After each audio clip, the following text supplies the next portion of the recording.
Bonjour à toi et bienvenue dans ce nouveau podcast. Si tu ne me connais pas encore, je suis Julia et on me surnomme princesse du voyage dans le désert marocain.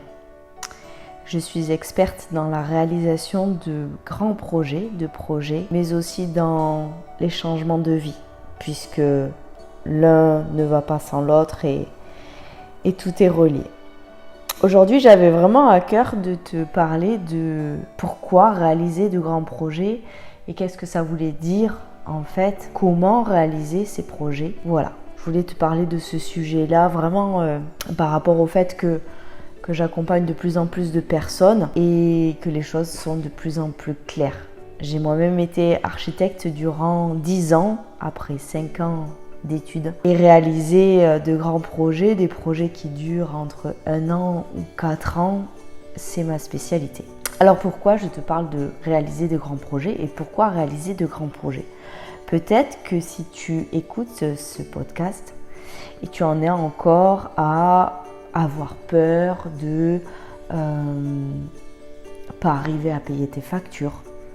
Peut-être que tu en as encore à je suis pas bien, je suis pas à la place que je voudrais être. Peut-être que tu en as encore à je fais pas le job que j'aimerais faire.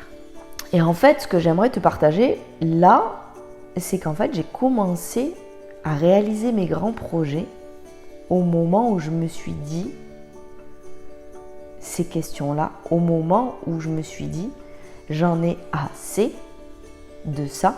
J'en ai assez de ne pas être à ma place.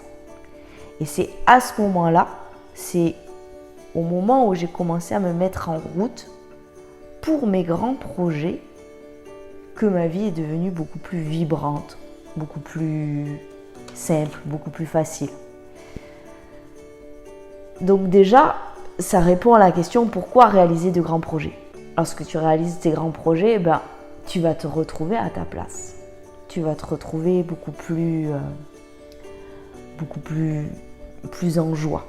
Et en fait, c'est quand on arrête de vouloir rentrer dans des cases, quand on arrête de vouloir répondre peut-être à ce que nos parents voulaient, peut-être à ce qu'une société veut, et qu'on commence à rentrer dans véritablement réaliser ce qu'on veut vraiment, que notre vie, elle change.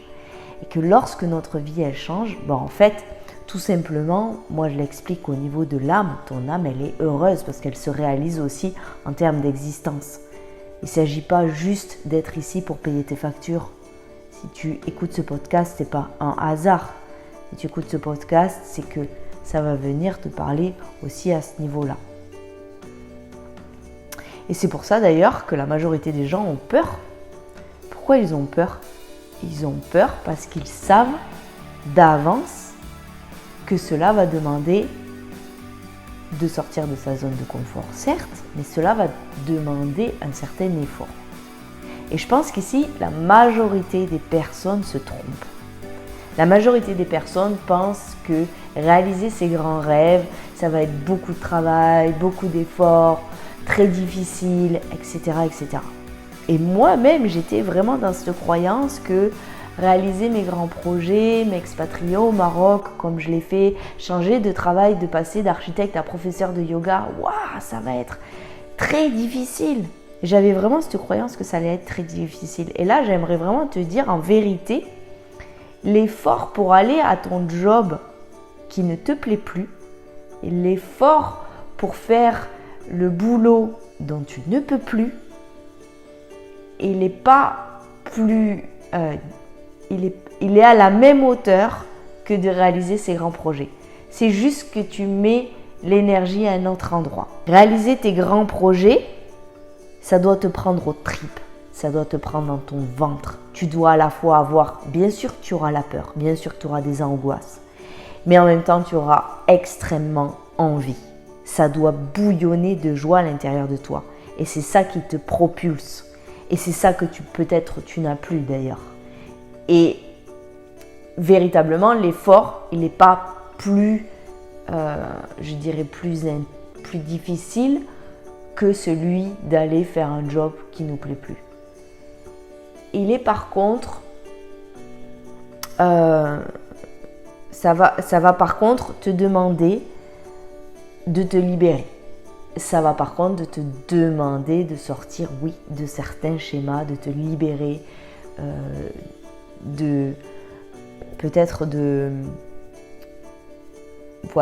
relations, peut-être d'environnement, etc. En fait,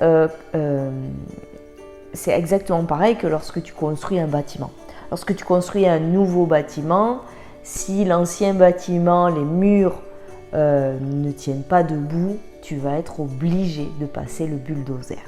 C'est un petit peu la même chose pour tes grands projets. Si tes grands projets ils ne sont pas en adéquation avec tes schémas actuels, les relations actuelles, là où tu vis actuellement, ben oui, tu vas devoir faire un gros travail de libération. Et ce gros travail de libération, c'est plutôt ça qui est l'effort, je dirais, à faire. Donc, c'est aussi d'avoir des fondations solides et que tu les connaisses. Que tu connaisses tes forces et à la fois tes faiblesses. Tu dois absolument te connaître. Tu dois connaître tes schémas récurrents aussi. Tu dois connaître dans lesquels tu retombes systématiquement. Quels sont les schémas dans lesquels tu retombes? Tu retombes systématiquement dans la peur du manque? Tu retombes systématiquement dans forcer? Alors du coup, si tu dois réaliser tes projets, il va y avoir beaucoup de choses à faire. Oui.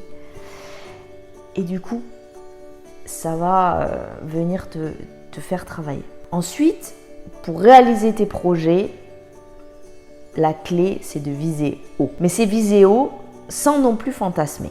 Et je vois beaucoup de personnes et beaucoup de mes clients ne font pas la part entre viser haut, le fantasme. Et là, il y a véritablement un équilibre à trouver entre le rêve réalisable et le rêve non réalisable, irréalisable. Pour cela, c'est vraiment l'ancrage.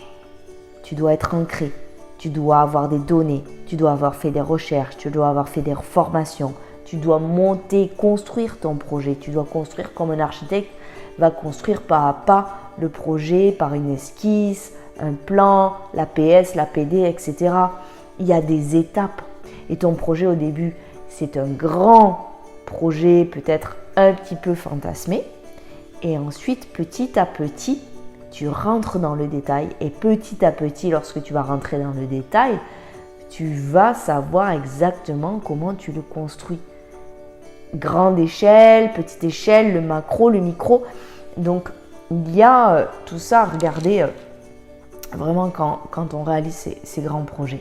Et il y a une structure aussi à avoir. Pour moi, il y a une structure interne et une structure externe. Ça veut dire quoi une structure interne et une structure externe?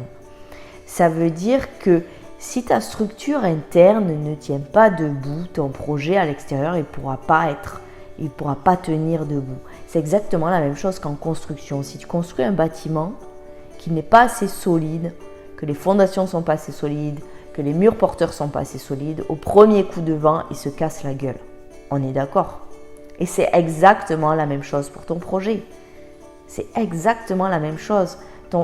Ta solidité intérieure, ta stabilité intérieure, tu dois l'avoir acquise avant même de commencer ton projet. Je vois des gens qui arrivent ici au Maroc et qui disent « je veux m'expatrier ». Je vais m'expatrier ou je m'expatrie. Ok, très bien. Mais ces gens-là, déjà, n'ont pas structuré leur projet, ne connaissent pas le plan de leur projet. Ils arrivent ici, ils veulent le monter directement ici. Et deuxièmement, ils n'ont pas la structure interne. Ils n'ont pas la sérénité interne de décider de sortir d'un pays et cette stabilité intérieure. Parce que des coups de vent, tu vas en avoir, des vagues, tu vas en avoir dans la figure. Es-tu capable d'être extrêmement stable face à ce qui va se produire lorsque tu réaliseras ton grand projet? Ça demande aussi de savoir construire à plusieurs vitesses. Il y a des temps longs, il y a des temps courts. C'est exactement la même chose qu'en construction. Ta dalle va sécher pendant 1 mois, tu vas la voir couler, va sécher pendant 1 mois pour ensuite venir construire dessus. Et par exemple, lorsque tu vas venir peindre ou poser les dernières finitions, ça prendra, je me rappelle quand je faisais mes chantiers, ça prenait parfois la dernière semaine, c'était fou. C'était fou, on voyait tac, la peinture, le menuisier, tac, tac, le carrelage, tac, et hop, ça venait d'un coup se réaliser. Et bien ce flow-là, dans la réalisation de tes projets, c'est quelque chose que tu auras à acquérir aussi. Être dans le flow.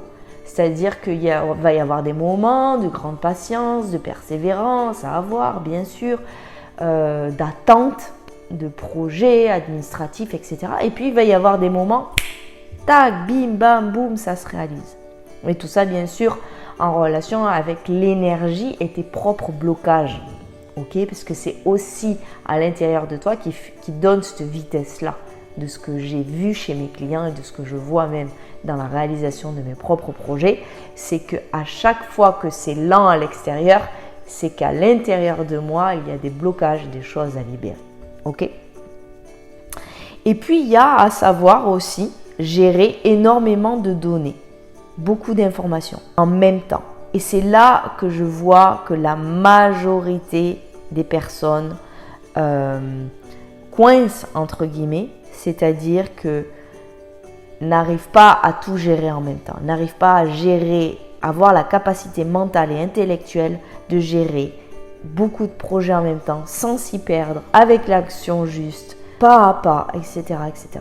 Donc là, bien sûr, moi, la clé, je dirais que la clé, là, elle est dans le less is more, c'est-à-dire que la majorité des gens courent partout et n'ont pas compris que non, c'était plutôt la machine inverse à commencer à mettre en place.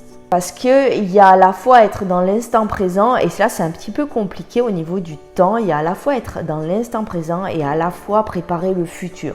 Donc il y a cette relation au temps qui est un petit peu spéciale, je dirais, de savoir arriver à comment faire. Tu vas faire des sauts quantiques vers le futur, tu vas retourner. Parfois, il va y avoir des choses à libérer du passé. Réaliser ton grand projet, c'est vraiment ça en fait. C'est aller dans le futur, être en même temps dans l'instant présent, donner à manger à tes enfants et à la fois réaliser le projet que tu veux, qui te tient le plus à cœur. Donc cette gestion-là, elle n'est pas facile. Et là, on est vraiment dans des projets qui ne sont plus des projets subis. On est dans des projets choisis. C'est vous qui êtes le maître. C'est toi qui es le maître. C'est toi qui change tout. C'est toi qui décides tout. Et là, je parle vraiment aux personnes qui ont compris qu'elles étaient responsables. Si la majorité des personnes ne vivent pas leurs rêves et ne réalisent pas leurs projets, c'est qu'elles n'ont pas compris encore leur responsabilité de ce qu'elles vivent et de ce qu'elles créent. Et là, moi, j'ai envie de parler maintenant à ces personnes qui ont compris qu'elles étaient créatrices de tout et de leur vie. Voilà, je terminerai ce podcast comme ça. Si tu l'as aimé, bien sûr, tu peux liker, mettre des pouces, t'abonner, etc. Et tu peux aussi, bien sûr, le partager. Je te souhaite de réaliser tous tes rêves et je te dis à bientôt.